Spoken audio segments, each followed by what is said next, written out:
السلام علیکم ورحمۃ اللہ وبرکاتہ۔ الحمد للہ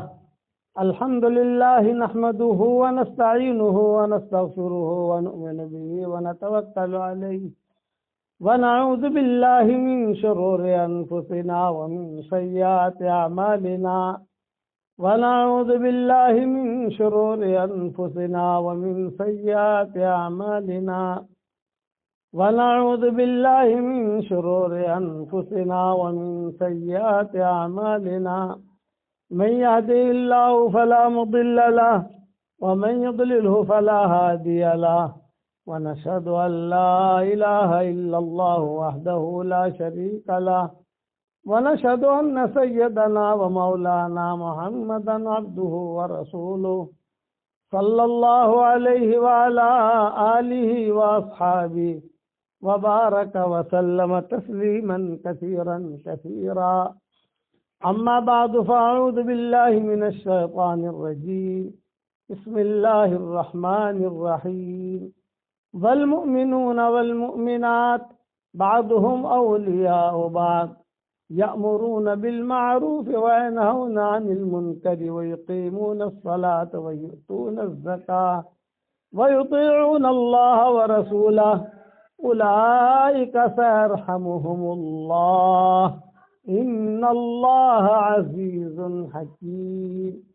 صدق اللہ العظیم.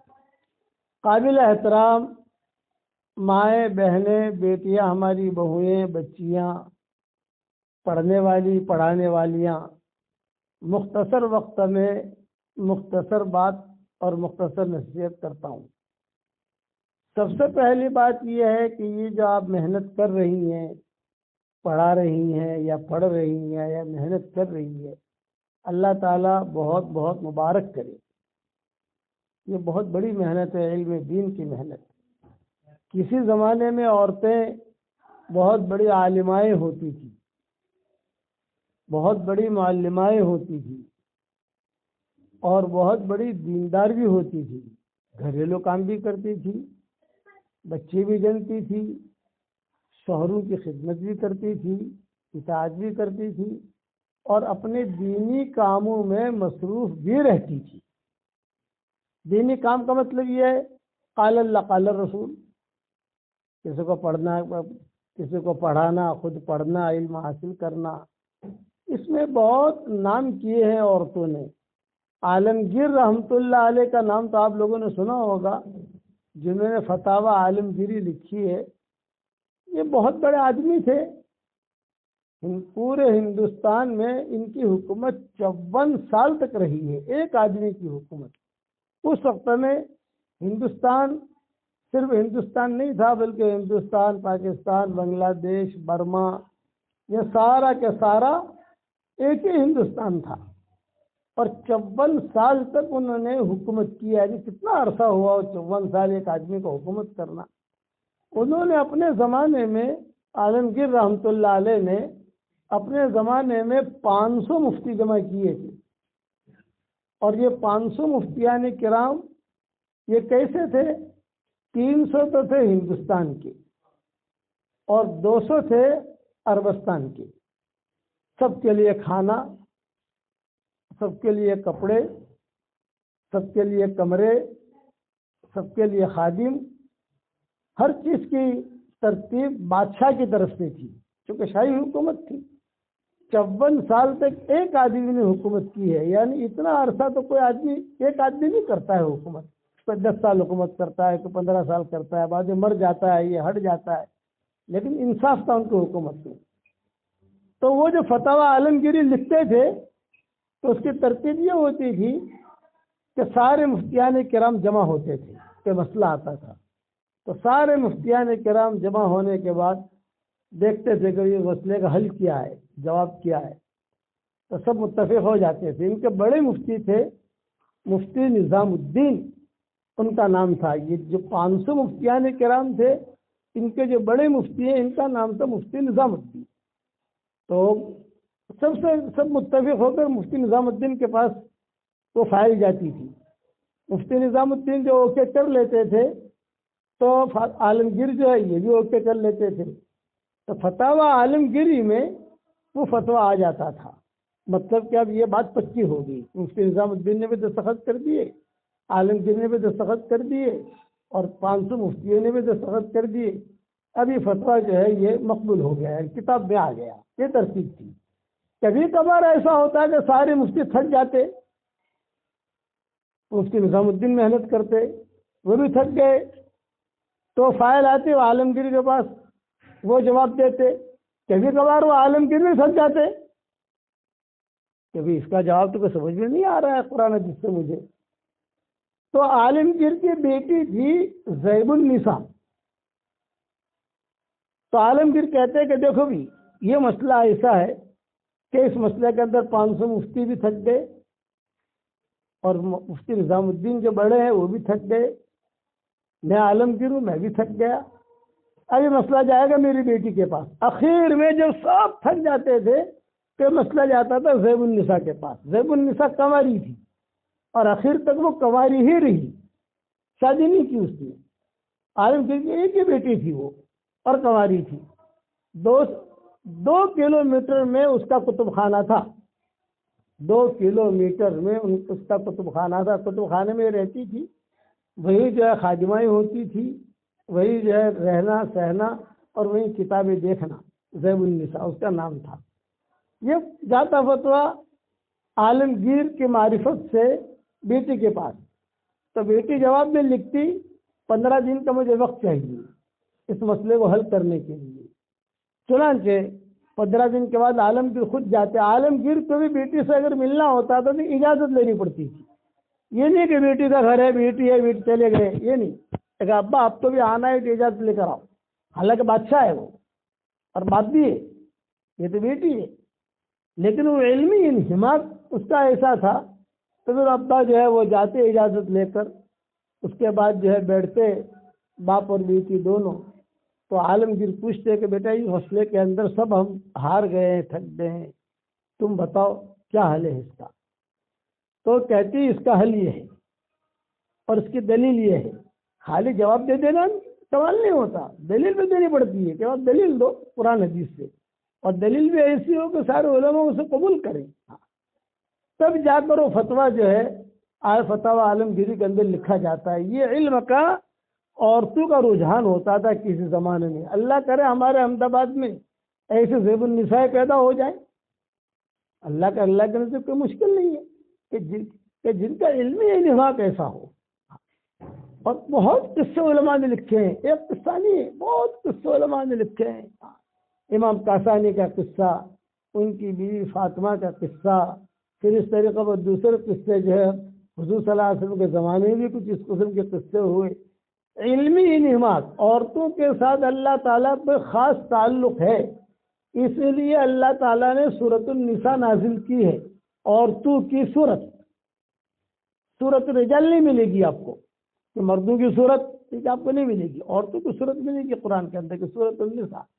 اتنا اللہ تعالیٰ کو تعلق ہے جو کسی عورت کا نام اللہ نے قرآن میں نہیں لیا, صرف مریم کا نام لیا, وہ بھی ان کے خاص قصے کی وجہ سے.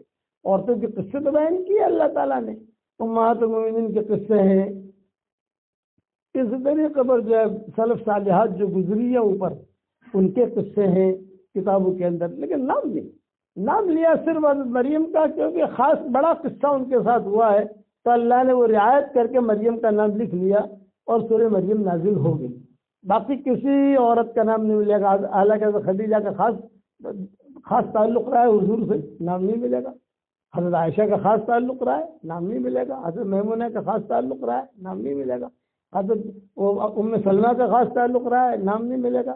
امہات المومنین کسی کا نام نہیں ملیں گا. ان کے قصے ملیں گے آپ کو, لیکن مبہم قصے ملیں گے ان کے. ڈھونڈنا پڑے گا کبھی یہ جو امرا کہا ہے یہاں, یہ کون سی ماں کا قصہ ہے, یا یہ جو کہا ہے کون سی ماں کا قصہ ہے, وہ تفسیر میں جا کے دیکھنا پڑے گا. اس لیے اللہ تعالیٰ آپ سے کام لے رہا ہے, یہ اللہ کا شکر ہے. اس لیے سب سے پہلے تو میں آپ سے کہوں گا کہ 2 رکعت صلاۃ شکرانہ روزانہ پڑھیے, تاکہ یہ آپ کا چمن روشن رہے, یا آپ کا چمن یہ چمکتا رہے. اس میں ایک شرط لگاؤں گا کہ جتنی مائیں بہنیں ہیں وہ اخلاص کے ساتھ کریں۔ شیطان آتا ہے، شیطان کب آتا ہے؟ جب کام بڑھتا ہے اس وقت شیطان آتا ہے۔ ہمارے دعوت کے کام میں جب کام زیادہ نہیں تھا تو سب اصول سے اخلاص سے کرتے تھے، لیکن کام جہاں بڑھا تو شیطان نے اپنی حرکتیں شروع کرنی کر دی۔ جیسا جیسا کام بڑھتا جائے گا اس کی گہرائی کم ہوتی جائے گی، یاد رکھنا۔ جیسا کام بڑھے گا گہرائی کم ہوگی، کیوں کہ آدمی کی نظر اپنے پر پڑتی ہے، آدمی کی نظر جو ہے حب جاہ پہ جاتی ہے، آدمی کی نظر حب مال پہ جاتی ہے، آدمی کی نظر اس پہ جاتی ہے کہ کسی سے مال وصول کر لو، کسی کو ہمیں کرسی مل جاوے، میرا نام کیوں نہیں لیا، میرا وقار کیوں نہیں بڑھا، مجھے کیوں۔ یہ ساری کی ساری شیطانی رگیں ہیں۔ ہمیں شیطانی رگوں میں نہیں آنا، ہمیں تو محمدی رگ پر آنا ہے۔ قومی رگیں کٹوائی ہے، محمدی رگیں جڑوائی ہیں۔ سعد بن معاذ رضی اللہ تعالیٰ عنہ نے قومی رگ کاٹی تھی، محمدی رگ جوڑی تھی، تو حضور صلی اللہ علیہ وسلم نے کیا کہا کہ سہنی اللہ کا یا سعد بن معاذ، کہ قومی رگ کاٹی محمدی رگ جوڑی، وہ ہمیشہ کے لیے کامیاب ہوگا۔ لمبا قصہ ہے سعد بن معاذ کی وفات کا اور ریحانہ کا، جو یہودیہ کی ریحانہ، اس کا قصہ بھی میں نے تفصیل سے بیان کیا ہے بیان کے اندر۔ ریحانہ کا قصہ یہودیہ تھی، 4 عورتوں کے قصے میں بیان میں کہتا ہوں۔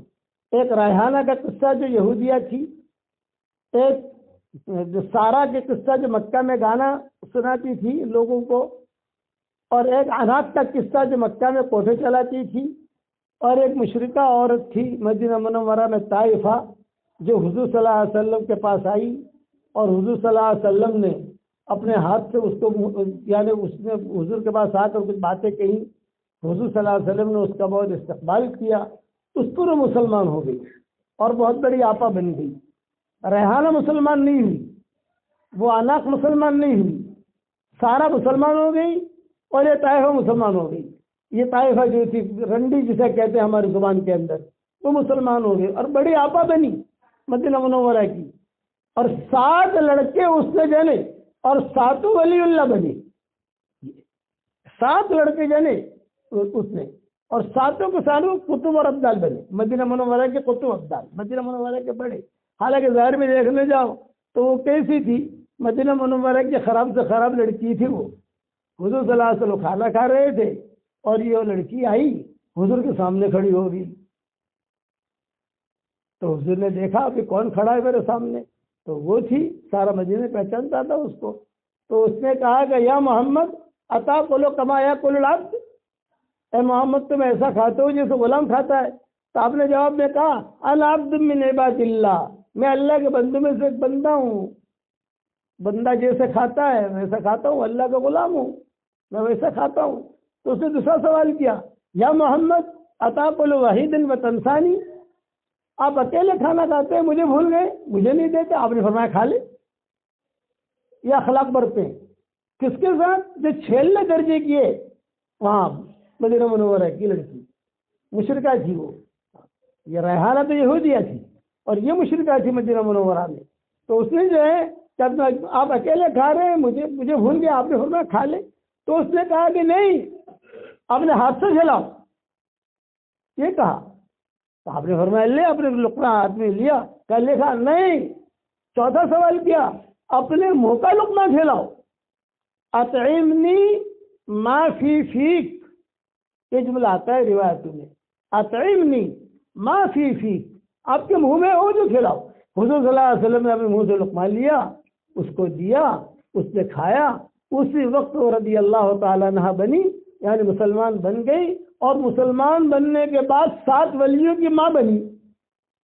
یہ کیا آپ کے پاس لڑکیاں جو پڑھنے آتی ہیں، بعض مرتبہ سیدھی سادھی ہوتی ہیں، کمزور ہوتی ہیں، کوئی جانے چہرہ ہمارا بھی ٹھیک نہیں ہوتا، کبھی ایسی لڑکیاں بھی ہوتی ہے کہ نہ شکل ہے نہ عقل ہے، لیکن پتہ نہیں اللہ کس سے کیا کام لینا چاہتا ہے۔ یہ صلاح الدین ایوبی جو تھے، ان کے والد بہت بڑے مالدار تھے، ترک خون جو ہے یہ بہت مضبوط خون ہوتا ہے۔ ہمارا سفر پورا مہینہ دسمبر کا ہمارا ترکی کے سفر کا تھا، 1 دسمبر سے لے کر 31 دسمبر تک، اور 1 جنوری کو ہمیں واپس لوٹنا تھا ہندوستان۔ اس میں سارے ترکی کا ہمارا سفر تھا، لیکن یہ جو شام کے حالات بنے، یہ فلسطین کا حالت بنے، اس وجہ سے ہم نے پورا سفر کینسل کیا۔ تو یہ کردی تھے صلاح الدین ایوبی کے والد، یہ شادی نہیں کرتے تھے، مالدار آدمی تھے، شاہی خاندان، شادی کرنے کے لیے تیار نہیں، تو سارے خاندان کی لڑکیاں کہتے تھے ارے شادی کرو شادی کرو، تمہارا مال کہاں جائے گا، تم شادی کرو، بولے نہیں کرنی۔ اب جب ساری بہنیں، بھانجیاں، پوتیاں، یہاں تک کہ بھابیاں، یہ سب جو ہے پیچھے پڑ گئی، کرنی ہے، شادی کرو شادی کرو، تو ان کے والد کہتے تھے تم میری شادی کرانا چاہتی ہو؟ فرمایا ہاں۔ بولے ایسی لڑکی سے شادی کراؤ جو میرا ہاتھ پکڑ کے مجھے جنت میں لے جائے۔ یہ صلاح الدین ایوبی کے والد نے کہا، تو سب ہنسنے لگی، ارے تم کون سی دنیا میں ہو، اب ایسی لڑکی کہاں ملے گی، یہ اللہ دے گا مجھے۔ اب بات جو ہے آئی ہوائی ہو گئی، تو صلاح الدین ایوبی کے والد کے ایک شیخ تھے، وہاں گاؤں میں رہتے تھے، یہ روزانہ عصر کی نماز وہاں جا کے پڑھتے تھے، عصر مغرب عشاء، شک کے بعد بیٹھے رہتے تھے، اور بیٹھے رہ کر ان کی خدمت کرتے تھے، کبھی سیب لے گئے، کبھی کاجو لے گئے، کبھی پیسے لے گئے، کبھی جو ہے کبھی حلوہ لے گئے، کبھی روٹی لے گئے، بیٹھے رہتے تھے وہاں۔ ایک مرتبہ شیخ کے بعد بیٹھے ہوئے ایک لڑکی آئی اور کپڑے پھٹے ہوئے، اس کے پیامل لگے ہوئے، تو شیخ نے کہا ارے بیٹی تو جوان ہو گئی، تو نکاح نہیں کرتی؟ تو اس نے کہا کہ ابو جی میں ایسے آدمی کے ساتھ نکاح کرنا چاہتی ہوں جو میرا ہاتھ پکڑ کے جنت میں لے جائے۔ یہ صلاح الدین ایوبی کے والد وہاں بیٹھے ہوئے تھے، وہ بھی ایسے لڑکے ڈھونڈ رہے تھے، یہ بھی ایسا لڑکا ڈھونڈ رہا تھا، حالانکہ کفر نہیں تھا، یہ تو کردی تھے، اور وہ الگ ہے، لڑکی الگ خاندان کی ہے۔ تو شیخ نے کہا ارے یہ بھی ایسا لڑکا ڈھونڈتے اور تو بھی ایسے لڑکے ڈھونڈتا ہے، کر لو شادی۔ چنانچہ گھر والوں کو جمع کیا، جمع کر کے ان کی شادی ہو گئی، یہ صلاح الدین ایوبی پیدا ہوئے۔ اب بتاؤ صلاح الدین ایوبی نے کتنا بڑا کام کیا۔ دیکھنے میں نہ وہ لڑکی اتنی عقل مند ہے، دیکھنے کے اندر نہ ان کے پاس مال ہے، لیکن یہ کہ اللہ نے اولاد کیسی دی، بیت المقدس فتح کیا، جو بھی ان کے حالات ہیں وہ آپ لوگ ہم سے زیادہ جاری کیے۔ اس لیے اصل معاملہ اللہ کے ساتھ اخلاص کا ہوتا ہے، اپنا معاملہ اللہ کے ساتھ اخلاص، کسی کو ہم تکلیف نہ دیں، سب کی عزت کریں، سب کو مقام دیں اور سب کو احترام کے ساتھ چلائیں، تو انشاءاللہ آپ کا چمن بڑھتا رہے گا اور یہ چمن روشن رہے گا اور قیامت تک انشاءاللہ روشن رہے گا۔ لیکن ایک مرتبہ تو کام کرنا نہیں ہے، ایک کام تو بڑھتا رہنا ہے، بڑھتا رہنا ہے، بڑھاتا رہنا ہے۔ اور دوسری بات یہ ہے کہ میرا سبق سنتی رہو، میرا سبق سنو گے تو انشاءاللہ کئی چیزیں گھر بیٹھے بیٹھے آپ کو نئی ملے گی انشاءاللہ۔ بس اتنی بات میں ختم کرتا ہوں، مجھے چونکہ جانا بھی ہے ابھی کسی جگہ، وہاں لوگ انتظار کر رہے ہیں، میں انشاءاللہ بعد میں کبھی آئیں گے، انشاءاللہ اللہ لائے گا تو سارے قصے تفصیل سے بیان کریں گے اللہ۔ اور میں ہمیشہ دعا کرتا ہوں اس کے لیے جو مجھے اپنی دعاؤں میں یاد رکھتا ہے۔ اگر آپ مجھے اپنی دعاؤں میں یاد رکھو گی، میری ساری دعاؤں میں آپ پارٹنر رہو گی انشاءاللہ۔ میں نے تو نیت کر رکھی ہے کہ میری جتنی تفسیریں ہیں، میرے جتنے ترجمے ہیں، میرے جتنی کتابیں ہیں، میرا اللہ تعالیٰ مجھ سے جو کام لے رہا ہے اپنے دین کا، اس میں ہر مسلمان مرد اور عورت کو میں نے پارٹنر بنایا ہے۔ ہر مسلمان مرد اور عورت، چاہے عرب ہو، چاہے عجم ہو، چاہے احمد آباد کے ہوں، چاہے گجرات کے ہوں، افریقہ کے مسلمان ہیں، وہ میرے کام میں پارٹنر ہے۔ میں اللہ کو کہتا ہوں کہ یہ میرے کام میں پارٹنر کیا کہہ مطلب کہ اللہ اس کا ثواب تو اس کو ہی پہنچا، تجھے دینا ہے مجھے تو دینا نہیں ہے۔ جب اللہ سے لینا ہے تو بڑا کیوں نہ لے بھائی، تھوڑا کیوں مانگے اللہ سے، چھوٹا کیوں مانگے اللہ سے، بڑا لیں ہم۔ تو آپ بھی یہی نیت کرو انشاءاللہ۔ اور آخر میں ایک نصیحت، زبان کا میٹھا بول جو لوگوں کے دلوں کو جوڑ دے، یہ کروڑوں نفلوں پر بھاری ہے۔ زبان کا کڑوا بول جو لوگوں کے دلوں کو توڑ دے، یہ کروڑوں گناہوں پر بھاری ہے۔ اس لیے زبان کے بول میٹھے رکھو، حسد نہ ہو، غیبت نہ ہو، بدگمانی نہ ہو، اور اللہ کے لیے ہم کام کریں۔ بس میں روزانہ سبق بھیجتا ہوں تو پہلے سب کچھ سنا کر بعد میں دعا کرتا ہوں کہ اللہ صرف تیرے لیے بھیج رہا ہوں، کہ اللہ صرف تیرے لیے۔ اور ایک جملہ کہتا ہوں، اللہم لا ریا ولا سمعہ، اللہم لا ریا ولا سمعہ، اللہم لا ریا ولا سمعہ۔ کہ اللہ کوئی میری ریاکاری نہیں ہے کہ لوگ تعریف کر رہے ہیں، میں صرف تجھے خوش کرنے کے لیے کرتا ہوں کہ اس اپنے دربار میں قبول کر۔ اللہ تعالیٰ ان سب باتوں پر مجھے بھی عمل کرنے کی توفیق عطا فرمائے، آپ کو بھی عمل کرنے کی توفیق عطا فرمائے۔ اللهم لك الحمد كله ولك المن كله لك الشكر كله ولك الملك كله لك الخلق كله ولك الفضل كله وإليك يرجع الأمر كله وإليك أسعد الكلم الطيب كله. اللهم لك الحمد بالإسلام لك الحمد بالإيمان لك الحمد بالقرآن لك الحمد حتى ترضى لك الحمد إذا رضيت لك الحمد بعد الرضا. اللهم لك الحمد كالذي نقول وخيرا مما نقول لك الحمد كالذي تقول لك الحمد في الحال ولك الحمد في المآل. اللهم لك الحمد حمدا حمدا ولك الشكر شكرا شكرا. اللهم آت نفوسنا تقواها وزكها أنت خير من زكاها أنت وليها ومولاها. اللهم لا تردنا خائبين اللهم لا تردنا خاسرين اللهم لا تردنا حازنين بل ردنا إلى ديننا ردا جميلا بل ردنا إلى ديننا ردا جميلا بل ردنا إلى ديننا ردا جميلا. اللهم مغفرتك أوسع من ذنوبنا ورحمتك أرجى عندنا من أعمالنا.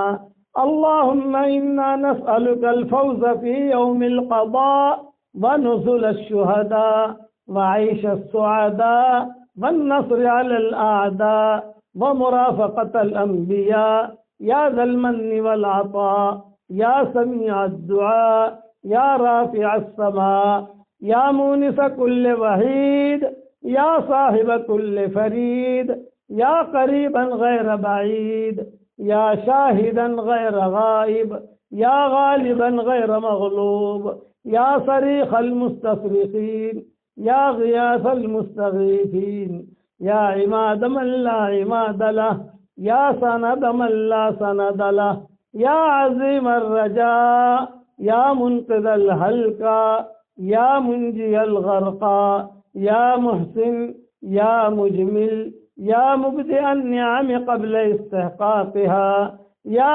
فالق الحب والنوى يا فالق الحب والنوى يا فالق الحب والنوى أعط لكل امرئ ما نوى.